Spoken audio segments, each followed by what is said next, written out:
There you go, Alex, you got it. Okay, Google, stop the music. Oh, man. All right. Oh, what's going on, Internet? Are you people bored out of your friggin' minds yet? Because we are here to entertain your faces off. It's another free Bowtie UP live stream. Here, the fifth one this week, which means we've finally covered the entire week. Alex, can you believe that we've done an entire week of live streams here? I cannot believe we have done an entire week of live streams. If you would have told me last week that this week we were going to do a whole week of live streams, I would have said, Lee, you're out of your mind, man. But this has been absolutely tremendous. I've enjoyed it a lot. And thank you, everybody, for tuning in, sticking with us, and staying active. Awesome. Yeah, and that's why I waited until Monday morning to tell you about it, actually. Yes. I talked to you before you had your coffee or Red Bull or whatever the hell it is you consume on a regular basis. I brew my coffee with Red Bull, so it's a little bit of both. Okay. All right. Well, listen, Alex, for those who are joining who have not been here before, who are you? Who am I? That's a good question. I ask myself that every day. In an existential sense or whatever, right? It's up to you. Outside of Existentially, my name is Alex McDowell. I am the founder of A3 Innovation and also a partner at Real Impact Solution, where we focus on providing robotic process automation to companies of all shapes and sizes to help them streamline their business operations, save their employees time, and gets things done faster and in an audit-proof environment. Alex McDowell, happy to be here as always with my good friend Lee Rowley, who I always point wrong to, and our wonderful guest, who again I'm pointing wrong to, Mrs. Mila DeChant. How is it going? Very well, very well. Thank you for having me, Lee and Alex. It's such a pleasure being here and, of course, doing the dance party with both of you. Well, there's going to be a lot of dancing here going on here tonight, I think. Yeah, from what I hear, we do have a special dance in store. Oh, yeah, we are so bloody going to do the moustache dance. So get your moustaches out. Well, I use a finger. And then your face. When I say everyone has your face, like your mean face. Your mean face means your game face, your unique face. And then we're going to bring it on with an attitude. That's fantastic, and we're going to find out more about the moustache dance. I have to say moustache now. Moustache. Yeah. I moustache you a question. Oh. Yeah. Okay, don't hate me. Mustache, moustache, potato, Demi Lovato. It's all supposed to be. Let's get on with the thing. So, Mila, tell us a little about yourself. Yeah. So I'm Mila DeChant, and with my family, I like to say I'm King Mila, and then we go into an argument as to my husband always says, "You're not king, you're female, you're queen. How can you be a king?" And then I always tell him, "Well, I'm King Mila. You can be whomever that you want to be." But business-wise, professional-wise, I'm a culture scientist. I founded my company, Chief of Hearts, very focused on heart culture, helping organizations build an evolving culture that focuses on the biggest ROI, which is people, which is young people. So that's what I do. I founded the company from a very dark space that I was in. I used to work for a Fortune 500 company, and it was just torture. It was so much of torture. I was mentally, emotionally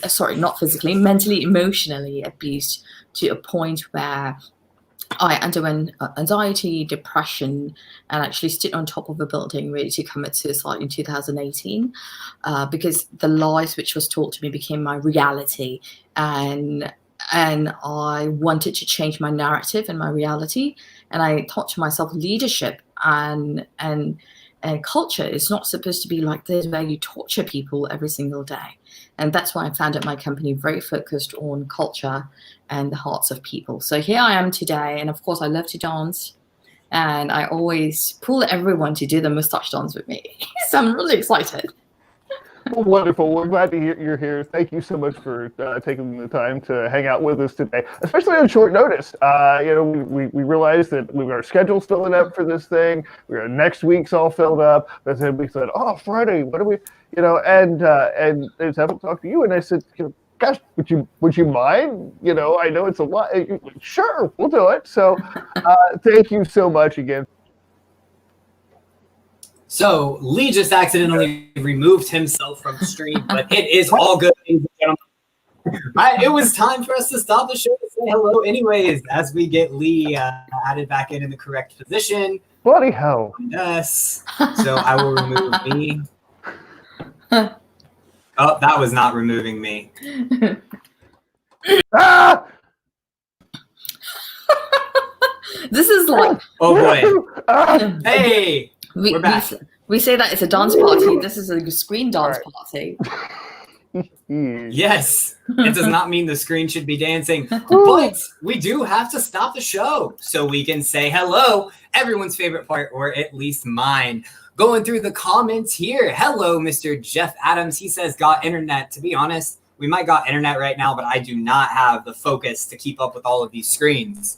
I do, but it's all good.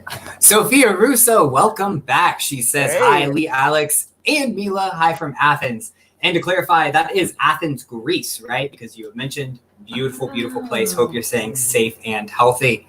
Mrs. Kimberly Edwards, it's lovely to see you back here again. Thanks for joining us. Mrs. Samantha Childers, nice to see you guys back at it again. We're back again, here to set the worst example. And Mila said hello. Hello, Mila. Let's just say hello to you as well. Hey. Thank you so much again for joining us. Now, we do have something very, very special planned for you, ladies and gentlemen. Something that we have been told is called the mustache dance. Yeah. It is the mustache dance. So tell us a little bit about it. And we have a YouTube video that will be playing of the mustache dance in just a couple of moments. But Mila, walk us through what the mustache dance is. Maybe give us an example, show us some funky moves that we can do and everyone in the stream can follow along with to get out of their seats. So absolutely. So the mustache dance was born about 10, 11 years ago, over 10 years ago. I went dancing with a bunch of my friends, and when I dance, I love dancing alone. I don't like anyone coming up to me and bumping and grinding. So as I was dancing, this random bloke came up to me, right behind me, and he started humping me to a point where I can feel his bloody anaconda. Like a dog? He was humping me, yeah.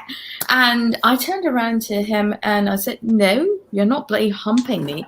And in that moment, I started doing this movements, and it was the movement of clapping, and then I put my hand as a mustache. I started fist pumping and swinging my hand and pointed at him with my meanest face, and he took a few steps back and he pointed at me and he said Nazi.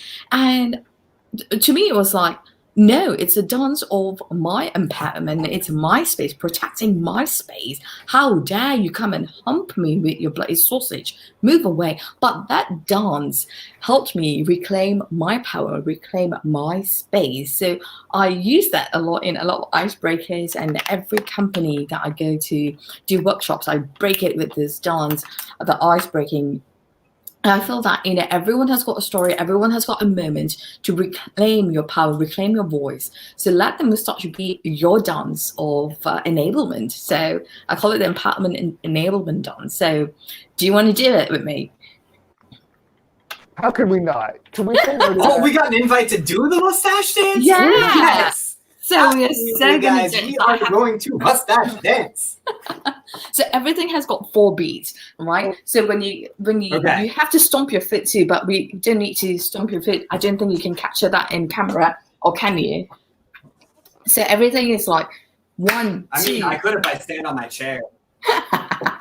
And then 1, 2, 3, 4, mustache 2, 3, 4, fist pump 2, 3, 4. You swing 2, 3, 4, and you point with such character, what a mean face that you want to do. That. Yeah.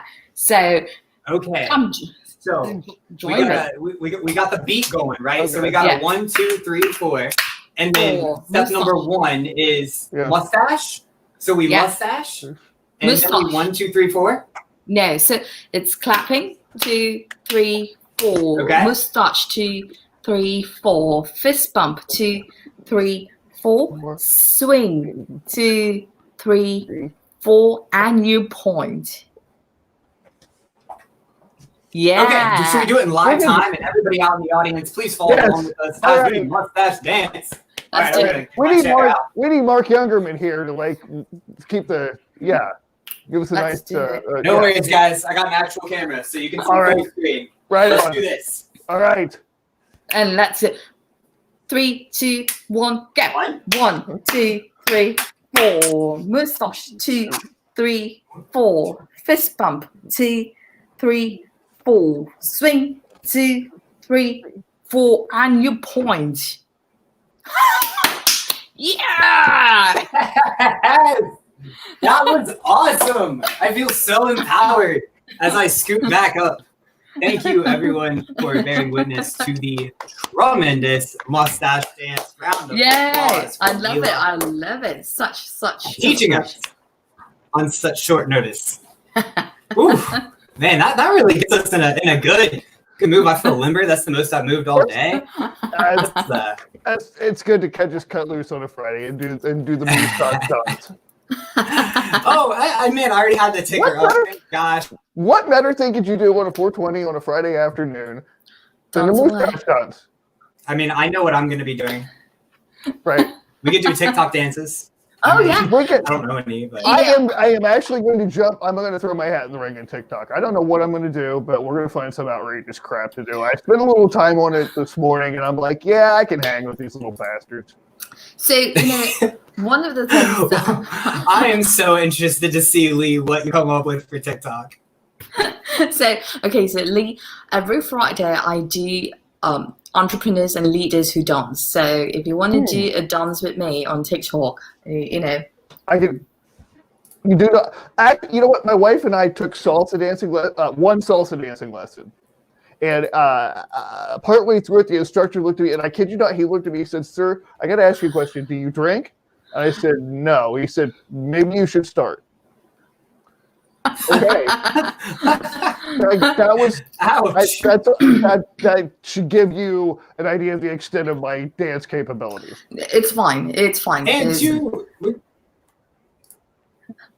oh, I'm so sorry, Mila. I just want to stop the show to say hello to the wonderful Mike Scotland, who has joined us, and he said that he loves to see you guys collaborating and giving people some entertainment during these times. Huge respect. Keep doing what you're doing and stay safe. #mustache dance. Oh, I think largely that's right. important to you, Mila. Thank you again so much for being on the show. It's We're all tremendous. just trying to stay sane here. Yeah, thank you Yes, for coming. and Yeah. let me tell you, what are we on, like day 5 of quarantine? Yeah, well, yeah. This is, I don't know, 500, whatever. I don't know. It just seems like forever, but but we can do the best, right? It always does. Okay. Well, okay. I'll tell you what. Just having to like sneak to the store at certain times of the day, which I don't like being around people anyway. But waiting 3 days for a grocery delivery, it's just it's not going to happen. And so, like, I have to get in right after Old Farts Hour because they have like the groceries are open from 7 to 8 a.m. for Old Farts Hour. I don't quite You qualify qualify. I'm an old fart in training. I don't have my ARP card yet. So like right after that, you go over there, and I'm like, I was hoping to find, certain items, and I scored one lonely bottle of 70% isopropyl alcohol, and of course I found the salt. So I've got. Was it toilet paper? Who cares? I've got the. Oh. Right, I've got the essentials. Who needs? Right, we've got the essentials, and some of you will understand why. But it was like one lonely bottle way back in the back, and the only reason it was back there because like during Old Farts Hour, they would have had to get down on their hands and knees and like do the whole, get back there and get it. So, but otherwise, it's just wiped out, and I'm like, what are you people doing with all this rubbing alcohol?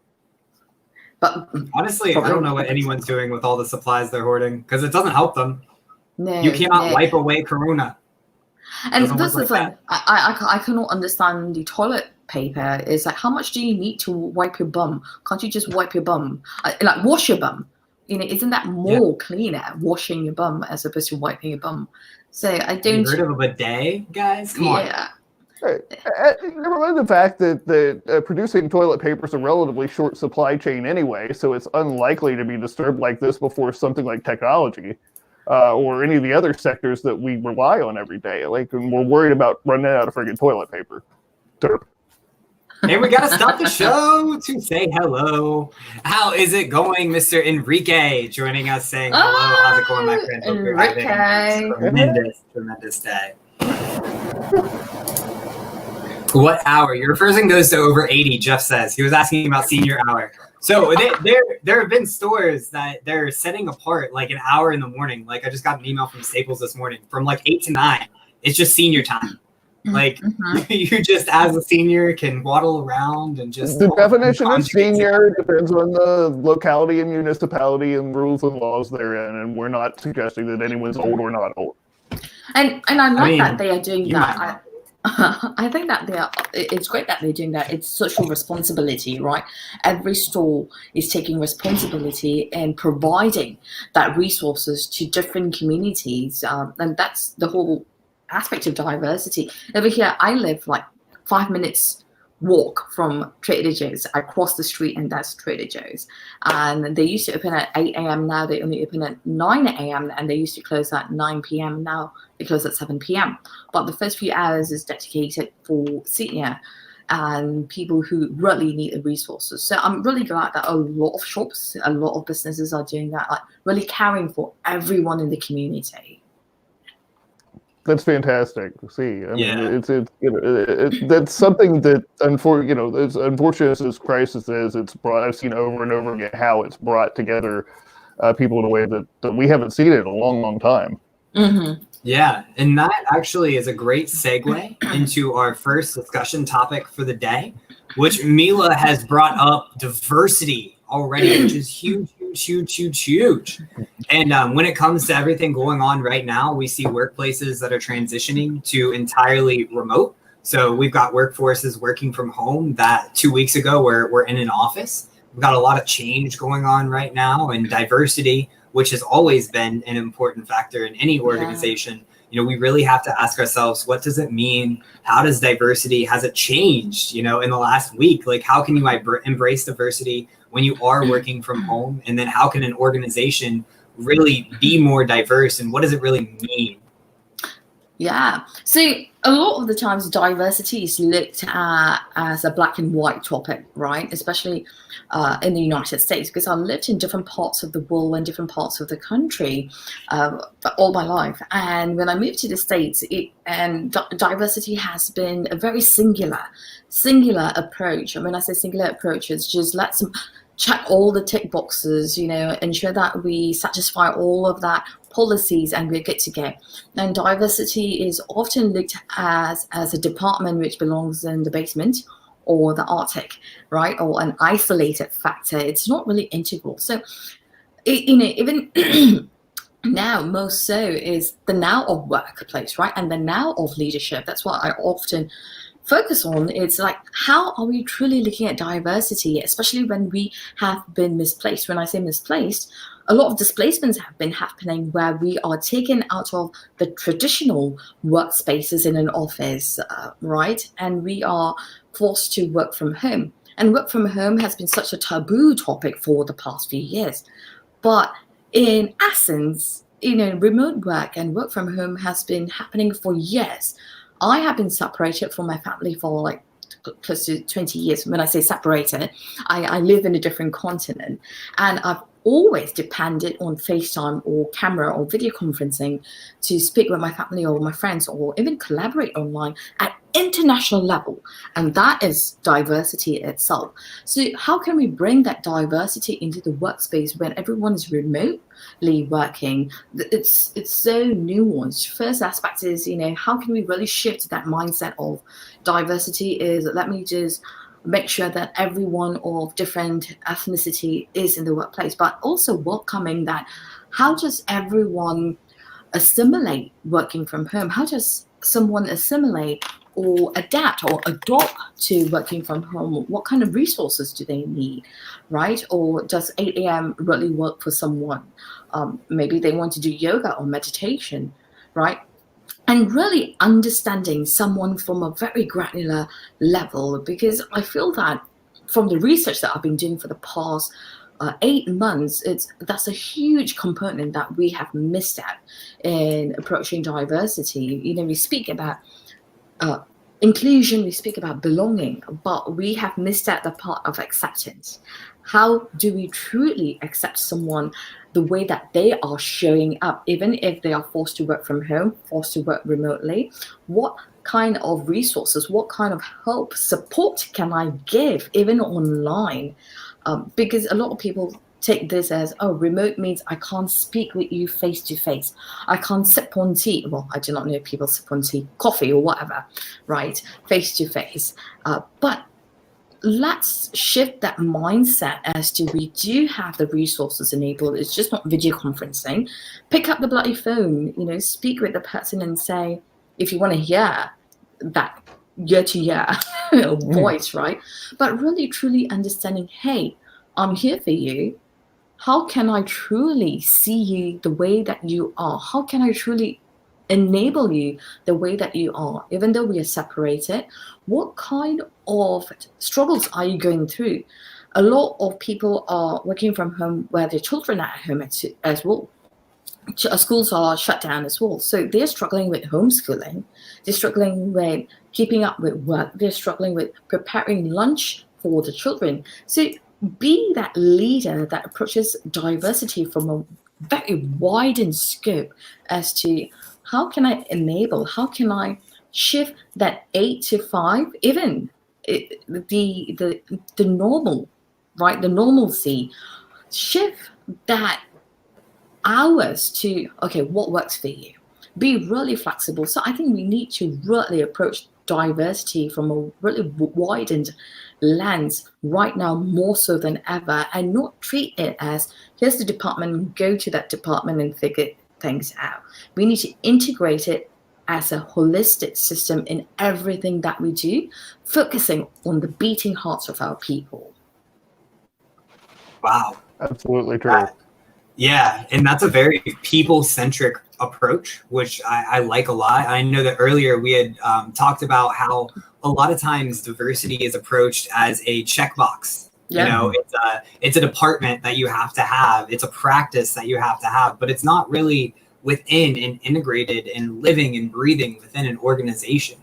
And so from what I'm hearing, it seems like diversity is so much bigger than just hiring somebody because you need a mix of races or disability or status or age or gender or this or that. But instead, it's about leveraging the uniqueness of every individual, right? Right, absolutely. And it's not about tokenism. Tokenism comes up a lot of times when diversity is approached, right, or acknowledged. And a lot of the times because leadership just does not happen in the workplace. Leadership happens in community, in places that you practice your religion, places that you practice friendship, at home, right? You got, like, sometimes people often feel, oh, like in my group of friends, right? People always think, oh, I've got Mila, she's the minority, so I'm good.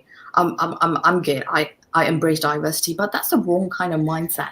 That's the mindset of tokenism, and that kind of modality exists at the workplace too. So diversity, to your point, Alex, it's embracing, it's leveraging everything that we do. The way we speak, the way someone else speaks, individual thinking, individual thought processes, individual expression.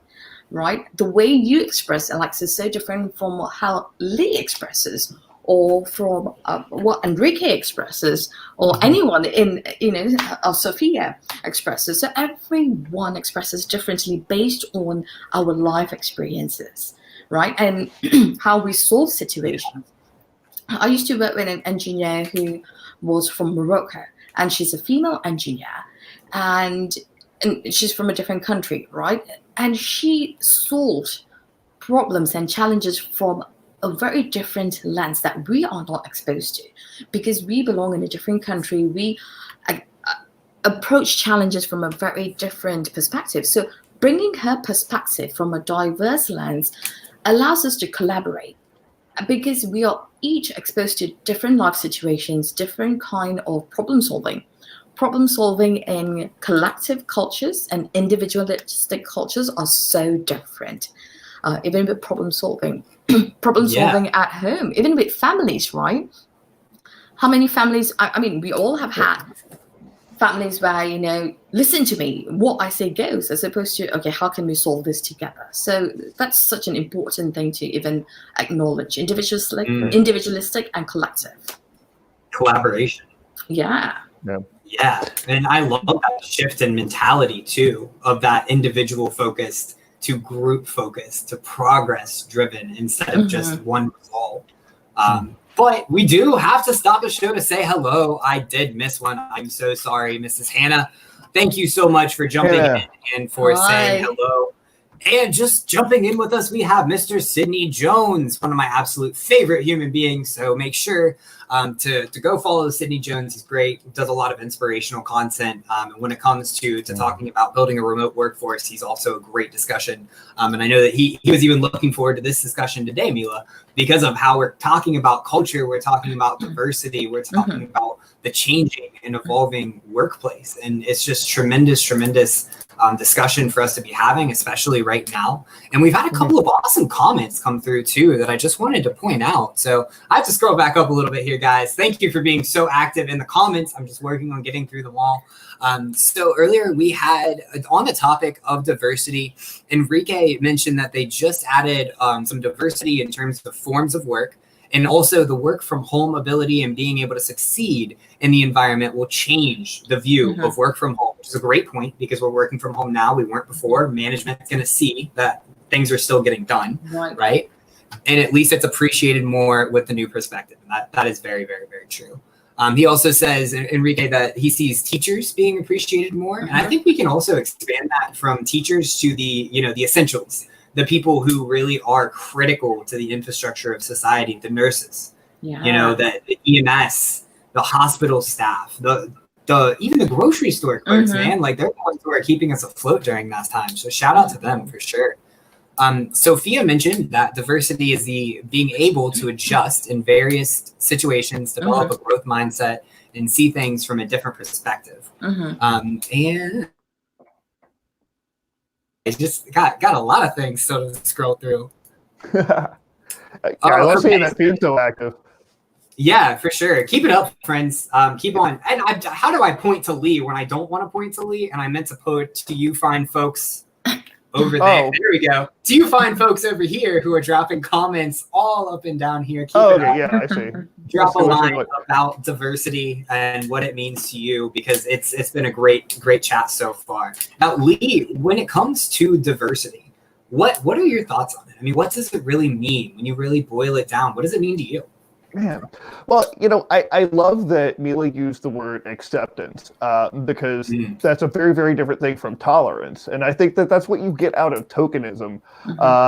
When you have to tick a box, then the best you can really get is tolerance. And tolerance isn't acceptance. A lot of times when we say, hey, we accept everybody, I accept all people, what it means I tolerate them as long as they don't make me uncomfortable, as long as I don't have to go out of my comfort zone or learn anything, or it's just like as long as they keep that over there, we're good.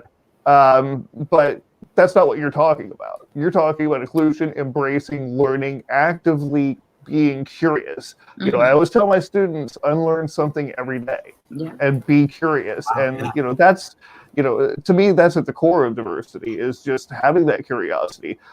Because I know that, my life and my mind have been so greatly opened by the process of over 55 episodes talking to people from all over the planet with experiences that I never could have conceived of. To be able to have that is a blessing. So, instead of seeing it something to overcome, it's something to add to the richness of your experience of life, of your time here on this planet in this form. Wow. And I love how you. I'm so sorry, Mila. No, go ahead. Brief outburst, because oh my gosh, Lee, when you say being curious. And Mila, when you talk about not just being tokenized, but really embracing this new idea, this new way to include and seeking out. And of course, my battery for my camera died, so I'm going to have to switch that up to my webcam. Do not judge me. It is This is a judgment very free different. zone. Yeah, so my bad. That thing will charge back up though, so I'll turn it on in about 5 minutes. But being curious and seeking out new ideas, man, that's huge. That's I love that, you know, because that really speaks to me when it comes to diversity. It's a lot more than just getting different things. It's a lot about just really seeking out something new that you don't understand, that you can broaden your horizons, at least to myself. So I wanted to add to Lee's point, and you mentioned about tolerance, right? It's not tolerance, and you hit it on the nail, on the head, whatever that you want to hit it with. But tolerance, I always look at tolerance as, you know, when you fall down, you tolerate pain, or when you undergo surgery, the pain is so crucial. In order for you to tolerate it, you are put out, right? So you do not see it, you do not really embrace it. So you actually miss an opportunity to truly learn about someone else, truly learn and listen about someone else, you know, where they are coming from, how they are feeling, how we are making them feel, how they belong in a society that we expect them to belong in. So you brought a very important point. Tolerance is not about acceptance. Acceptance is truly about, you know, how can I actively listen? How can I really open up my heart and my mind? Because sometimes we all have blind spots, and those blind spots become exist in the form of unconscious bias, conscious bias, and conscious discrimination. These three are different, right? Because we learn about behaviors, or how someone is like, how someone can be. You know, people from China are, especially now, you know, with the current climate, we frame the stereotypes about people based on what is going on media. A great example is The Simpsons, right? Different characters are portrayed differently. Apu, who owns the 7-Eleven, is that the right cartoon? Yes, that's the right cartoon. Yes. And because he is portrayed differently, and in so many different movies or sitcoms as well, right? You see people from Asia. When I say people from Asia, not just from Japan, not just from China, but people from Iran, Iraq, India, you know, Malaysia, Indonesia. They are portrayed in stereotypical type ways where they can't speak English, so they go to a different country to speak English. But in true essence, true reality, a lot of people from those countries, their first language is English. They do speak English. So media portrays in certain ways. So we learn this from media that kind of stores in our brain as unconscious bias or conscious bias, because we practice it consciously based on our own consciousness. And sometimes the bias becomes discrimination based on the conflicts that are going on around us, especially right now.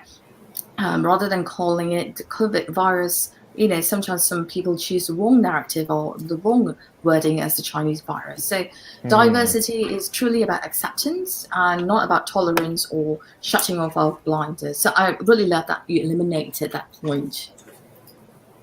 Wonderful. Great discussion. And Absolutely. speaking of great discussions, I've noticed there's some more coming on the feed and some wonderful thoughts.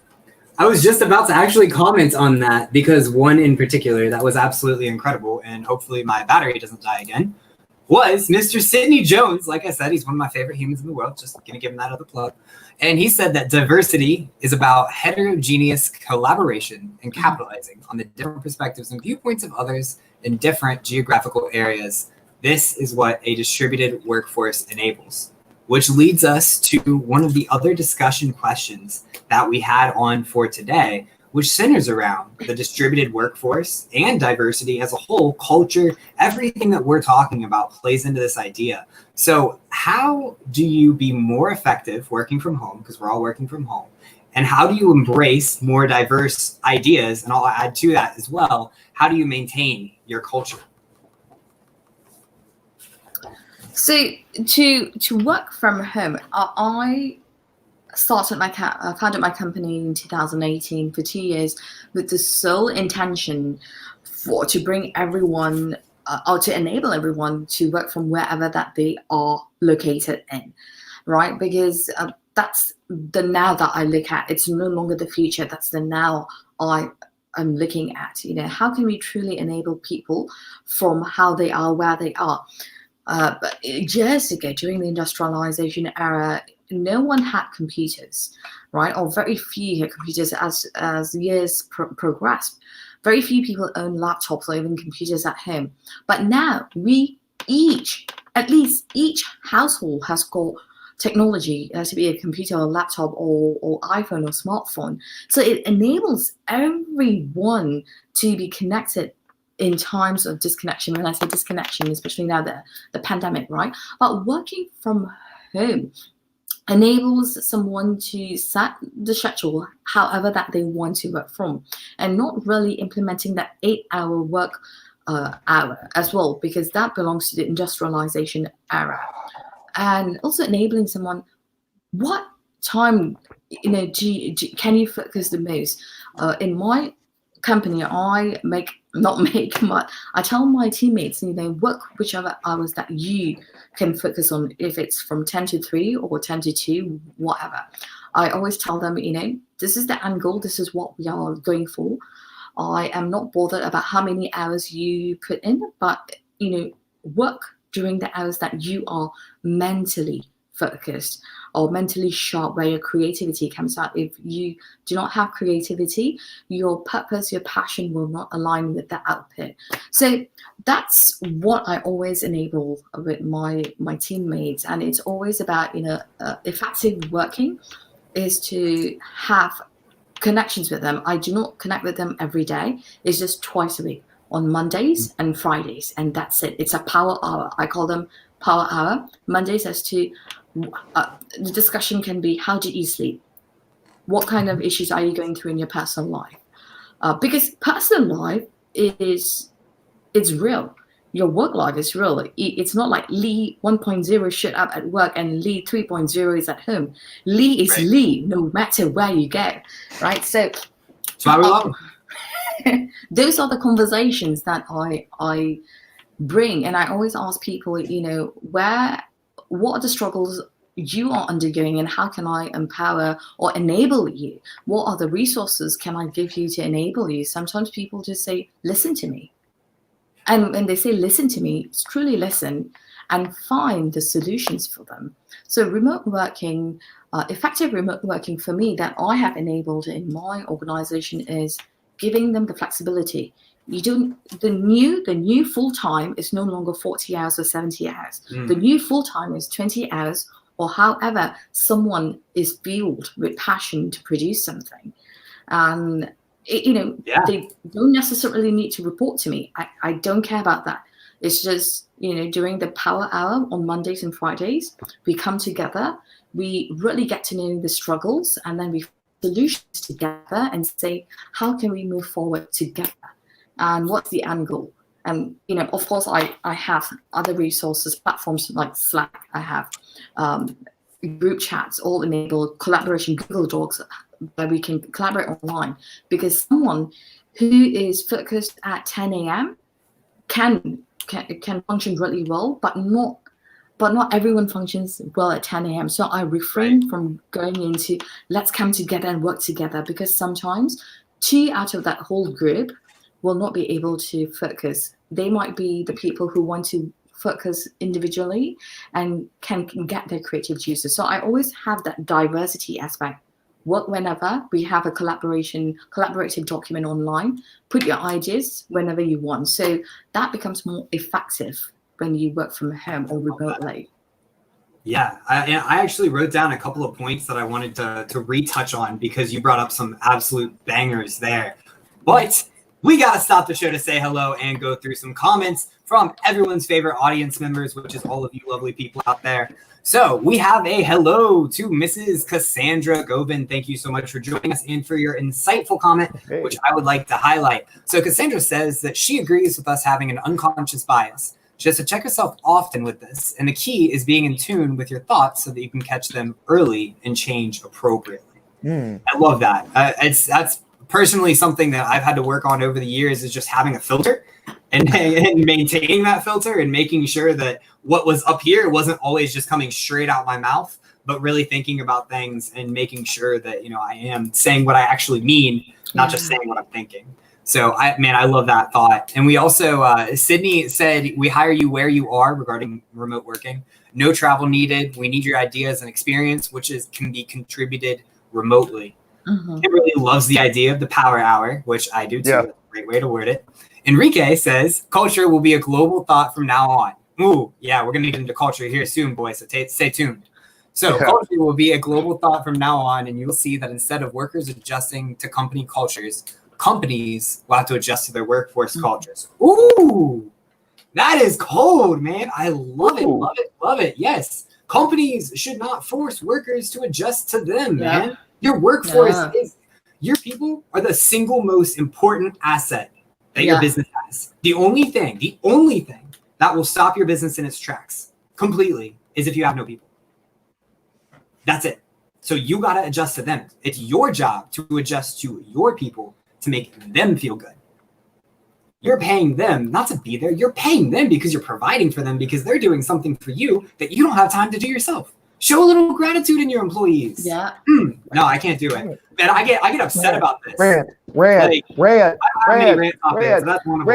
Crappy managers. Yo, you guys all listen up. It is very, very, very important. As a millennial, I can say that, I get it. I'm young.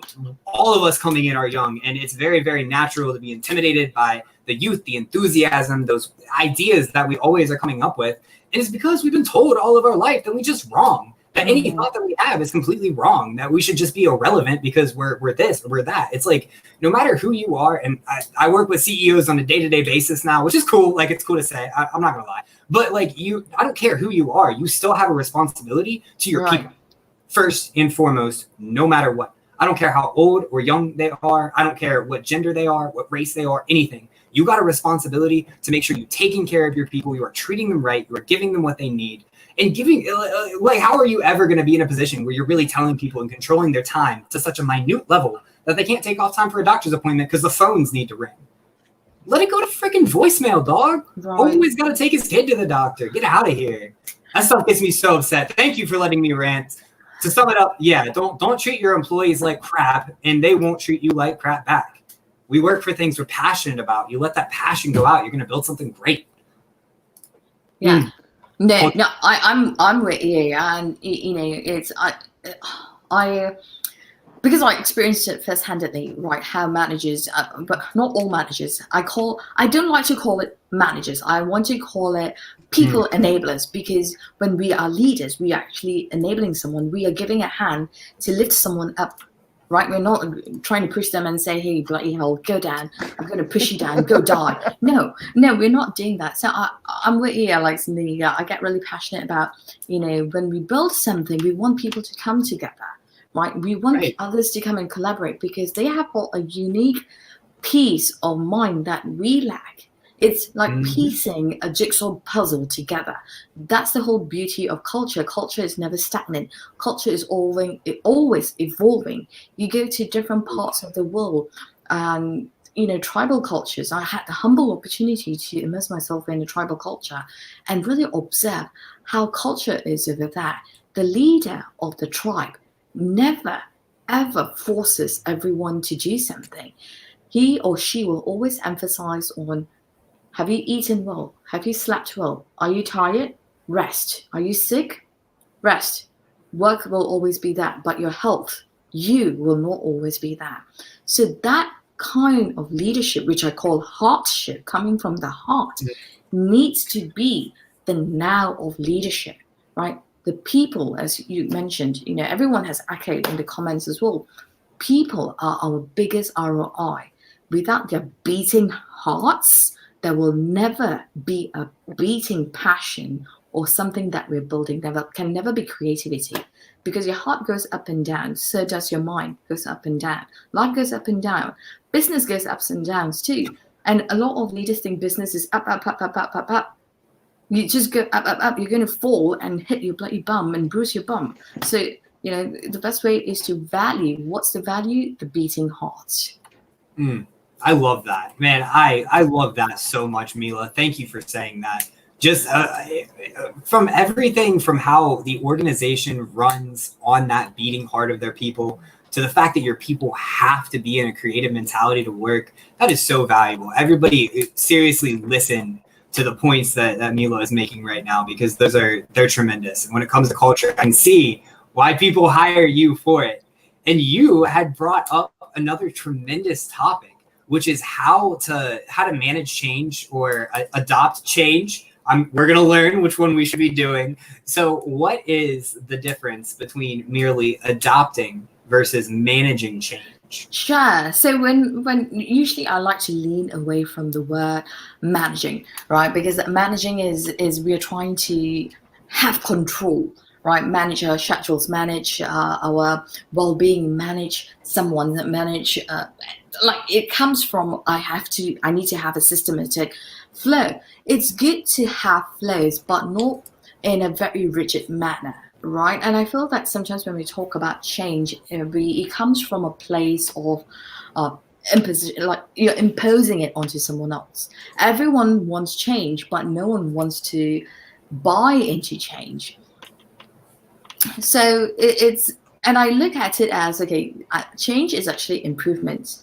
We need to change our mindset first, right? Let's shift that mindset, how we portray it from change. Let's take it into improvements. And I'm going to give you an example with this. Okay. Every year, New Year comes. Every New Year, we make a resolution, right? It could be a resolution as to, I want to lose more weight. I want to read X number of books. I want to do this. I want to do that. But I'm going to stick with losing weight because I've done this too. And it took me some time to really change my mindset as well. So when we lose weight, when we are on a journey to lose weight, we think that the change needs to happen just like that, right? We go to the gym 7 times a week and we work out for 2 hours. And within the first month, we get burnt out. Because we are not really looking at change as an improvement. We are trying to manage it according to expectations of someone else or expectations put out there by different expertise, right? We have got workout expertise, coaches, personal training, nutritionists. But we have got to embrace how we can adopt it in such a way that our body adopts it. Our mind needs to buy into, because your brain kind of like undergoes into various kinds of thinking processes. Okay, you're working out for so much. How much of food am I getting? This food is not working out for me, because each part of your body needs to adopt to the way that you are taking in that change. Working out, sometimes your body goes into that freeze mode, right? Saying, oh my God, you're working out a lot. I need fats. So sometimes people, when they work out, their lipids kind of does not melt away. The lipid kinds are like stores. And sometimes the food that we eat, we starve ourselves to lose weight, and it does not work with our body. So we really need to adopt to the ways that what works for me, what works for others. So, and when we take it into a space or workplace or a leadership, right? When change comes about, the first thing is to approach it from such a way where, how can my people adopt it? How open are they? How can I listen to them, right? How can I listen to them, and what are the concerns they are going to be having or they are having? How are their concerns going to be aligned with the impact that is going to cause them? Because change is just not singular. It's not just, okay, I'm going to build a company and I'm going to bring in a new boss. But we really need to dig into, like, how can I trigger something as a catalyst and make everyone adopt to the way that they want to be adopting certain things. Going back to the point of diversity, without acceptance, we can't really embrace diversity. So this is the same concept. Without truly understanding how someone adopts changes or during the process of the journey, you can't really implement or bring in improvements, because you need to have ultimately the buy-ins. The buy-ins is actually understanding and enabling everyone to move at small steps. Oof, I love it. And I especially love how you started out and you said it's not change, it's improvements. Mm-hmm. Keeping it individual to each person and letting them improve what they need to improve really empowers others. And just that whole angle, empowering other people, man. It's great. Lee, what do you got about change? What do you think about adopting change, managing change, improvements, leadership, working from home, culture? How does this all play in for you, man? Where do you sit? Well, I mean, I've spent most of my freelancing career just wearing all the hats and, all the staff meetings occurring in my head.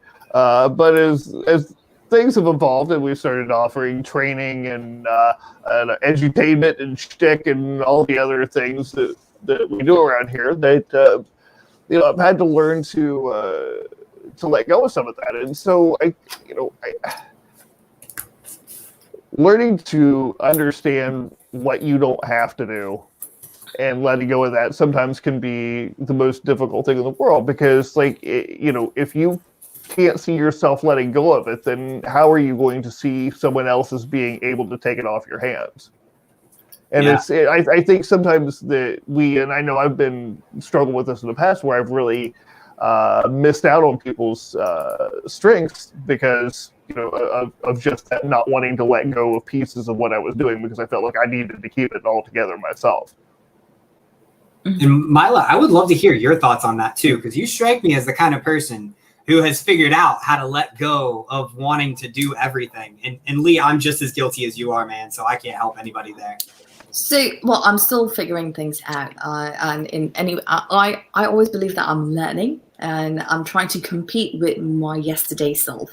So, but it took me such a long time to let go of things. When I say let go of things, it's not trying to conquer everything, because sometimes there's too much of noise going on, way too much of noise. And when you start doing something, I feel like the universe works in a really weird way. When you embark on something, all of a sudden the masses come. The masses are saying, "Oh, I'm doing this too." So when I started doing research, or when I launched my culture science company, I've had so many people come to me and like, "Hey, let's get on a call. I want to learn more about you." And then they started asking me about my business model, and then they started wanting to get tips and then collaborate. And that collaboration was more like, I want to gain your insights, and then my insights became their insights. So it's also about setting boundaries. And I really learned, the first step I learned was, I'm a person who gives, right? I love helping people, and it took me such a long time to learn how to set boundaries. How to set boundaries, number one, taking care of yourself and really accepting the fact that I can't do everything. I can't please everyone. Right? I have to focus on myself. So that's the first step I did, was this is me, this is what I'm doing. I need to protect my heart and my mind first. So, and then really writing down, because I have this black book, and let me show you. This is my black book. Every day I write in the morning and write at night. Whatever I want to write, I write. I have affirmations, and I also write about what didn't work for me. And whatever does not work for me, I write it in a very positive manner and embrace that. And I also write 3 things that I need to get done that brings value to other people in terms of, skills, value, knowledge. And I stick with that. I stick with the 3 things every day I write. And that has allowed me to conquer, to really focus on what is more important to me right now, as opposed to, I still do collaborate with people, but I have set boundaries as to, I can't please everyone. I can't do everything. When the time is right, I will do that. So it took me a long time. But writing helps, clear, concise thoughts. And even when I have negative thoughts, negative days, really challenging days, I write it down and I write 1 column.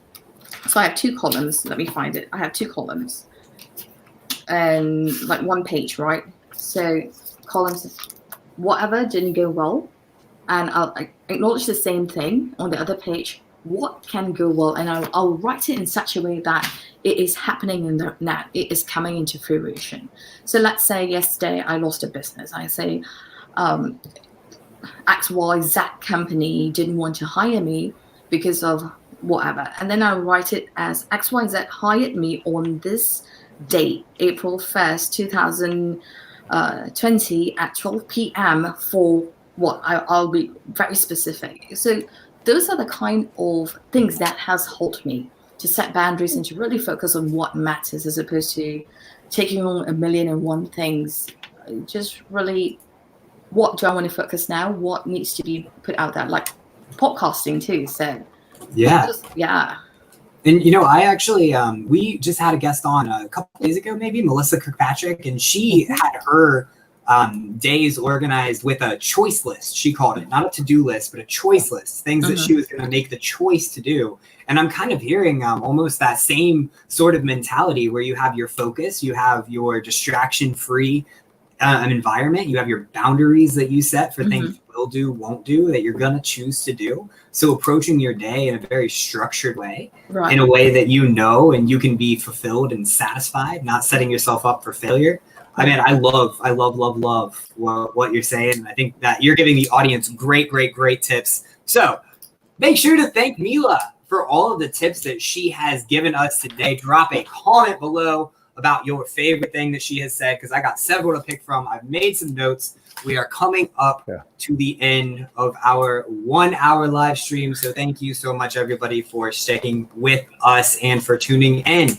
Now, we are almost to one of my favorite points of the show, which is our final thoughts, where you know how it is. We go around round table and talk about what's on our mind and what we want to say to the viewers. Now, if you guys have any questions you want us to answer in the next 2.5 minutes that we can talk really fast through, please drop them below.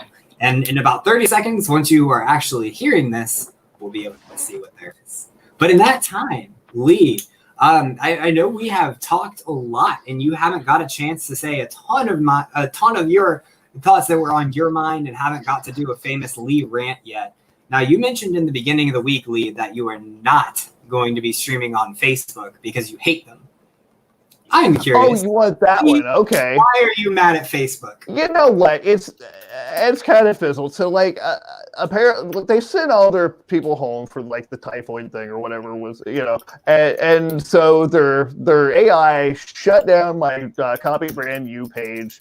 And, of course, trying to, their friggin' interns are about as sharp as a sack of wet mice. So, I mean, if you can actually get a hold of anybody, you're lucky if they can form a coherent thought, let alone help you with anything. And more or less, they don't want to help you with anything. So, I don't.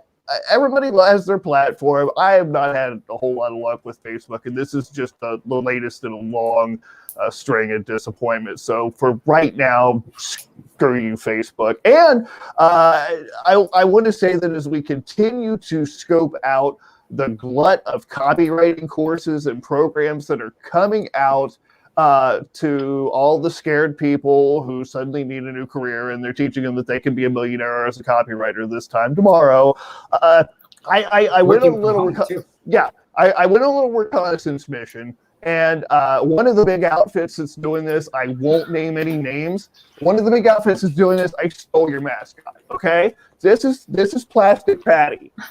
Okay, this is Plastic Patty from one of the big copywriting outfits. That she reflects their passion for plastic templating copy, and she's also a hopeless meth addict. Ooh. So you can see that she's kind of already starting to have some.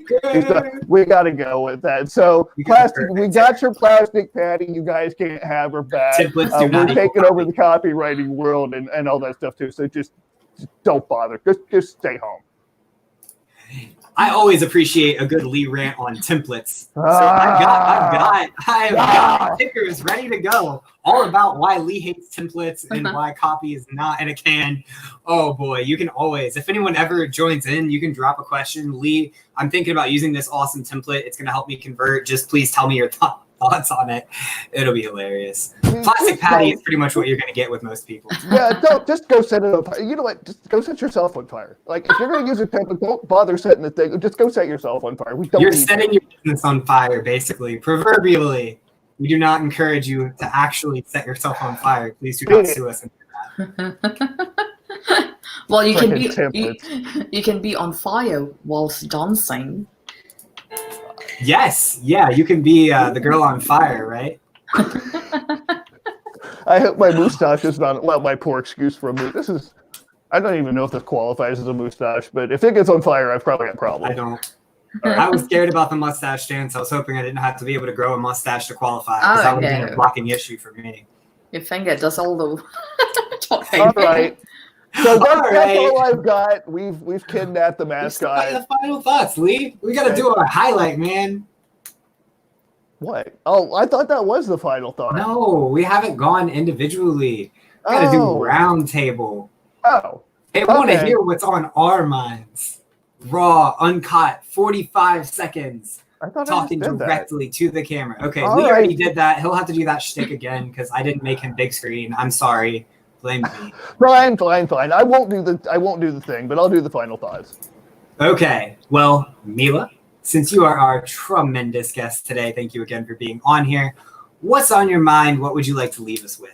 Sure. Well, firstly, thank you again, Lee and Alex, for having me. Yeah, it's so humbling when anyone asks me to come and share the space with them. Right, it's fantastic to share the space with brilliant people always.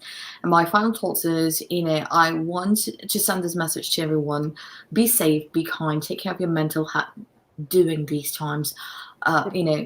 Our religious views, our political views does not matter in this time of crisis, or even when the crisis is around. All it matters is how we are as a person, what we are as a person, because we all have a beating heart, we all breathe the same oxygen, we all look at the same sunshine. So treat everyone with kindness, love, empathy, and compassion. And always, always, always believe in hardship. Oh, I don't know if I can't even follow that up, but I will try. Mila, thank you so much for your final thoughts. Honestly, it's been such a pleasure, and you said some tremendous things, which, as promised, guys, I do have a brief recap. So, Mila, you had hardship. That's like my favorite word I've heard today. It's not managership, it's not leadership, it's hardship. About that part. So that's why it's like my whole thing is that let's move the old paradigm of leadership into hardship, because leading is about heart. It's no longer hardship, it's hardship. So I have a book coming out, Hardship: The Now of Leadership and Us. So it's do tell. You gotta let us know when that comes out, and we'll make sure to drop the link on here so that everyone can go pick up that book from the incredible Mila. Also, Kimberly out in the audience just realized that you have hardship sign above you. How have we not noticed that this whole time? That's awesome. I love it. All right, guys, I will get back to final thoughts.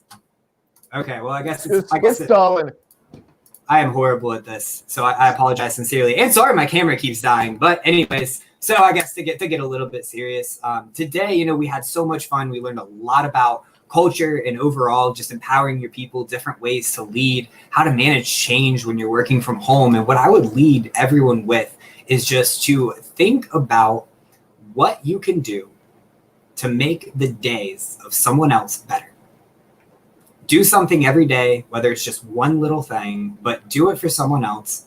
Make their day better, whether that's a connection that they would appreciate, that they could learn from, whether that's just stopping by, of course, in their DN, social distancing, and saying hello, how are you doing today? Like, I really sincerely hope that you're having a good day. Just do something for someone else, man. Like, it makes you feel really good, and you'll notice a huge difference in yourself with it. So watch out for everybody else out there. We're all going through a really hard time, and just let's stick together and let's get through it together. Impeccably said.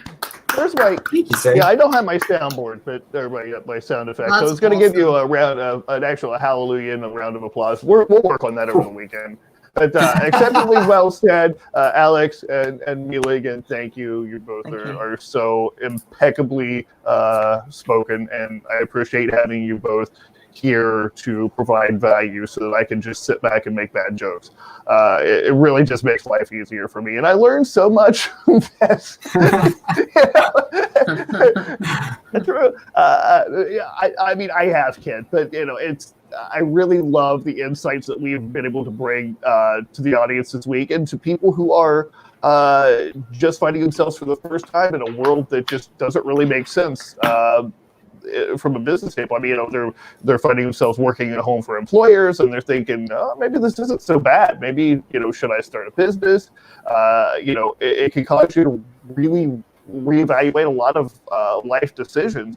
And so this can be really freeing and liberating. I'm seeing this over and over again with friends and colleagues and clients and just new people that I'm meeting. Is just there are so many people who are in this state of total transformation now. And again, not to make light of the bad, this is a horrible and devastating time. But if we can make it through this, then we have the opportunity to learn so much more about ourselves and how we can help others.